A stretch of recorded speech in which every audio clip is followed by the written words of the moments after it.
Hello everyone and welcome back to my YouTube channel.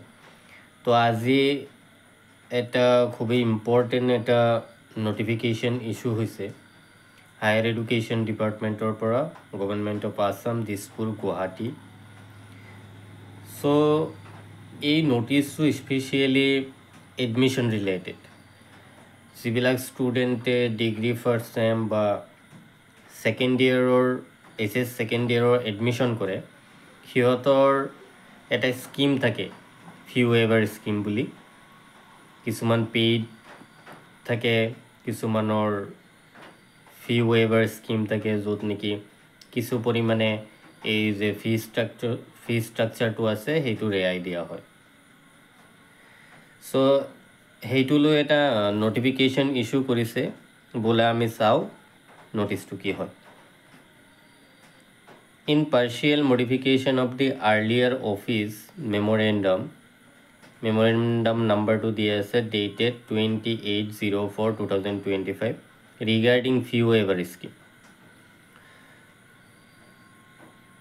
So April और 28 तारीखे এটা memorandum দিয়া আছিলে এই যে হায়ার এডুকেশন ডিপাৰ্টমেন্টৰ তৰফৰ পৰা the fee waiver scheme or বিষয়ে। It is hereby informed that only ration card shall be considered for determining eligibility under the fee waiver scheme. So fee waiver scheme or karone only ration card applicable hobo boli eta information diya hoisile. If the student does not possess a ration card, the ration card of either parent shall be accepted for this purpose.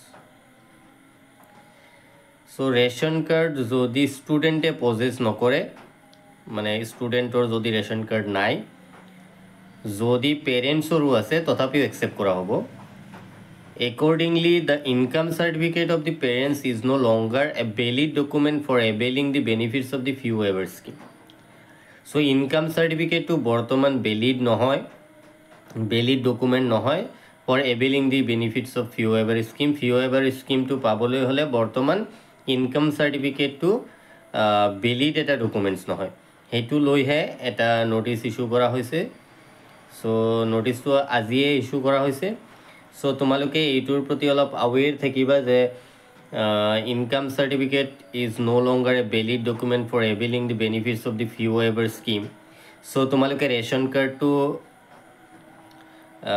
নিজৰ হাতত ৰাখিবা আৰু এডমিশনৰ সময়ত only ration card দি তোমালোকে admission কৰিব পাৰিবা fee waiver, specially fee waiver স্কিমটো পাবলৈ। সো এইখিনিয়ে আছিলে। সো তোমালোকে এই ধৰণৰ ভিডিঅ' পাই থাকিবলৈ বা এই ধৰণৰ ইনফো পাই থাকিবলৈ তোমালোকে চেনেলটো সাবস্ক্ৰাইব কৰি ৰাখিবা। And thank you for your patience, and if you like this video' give it a thumbs up. Thank U.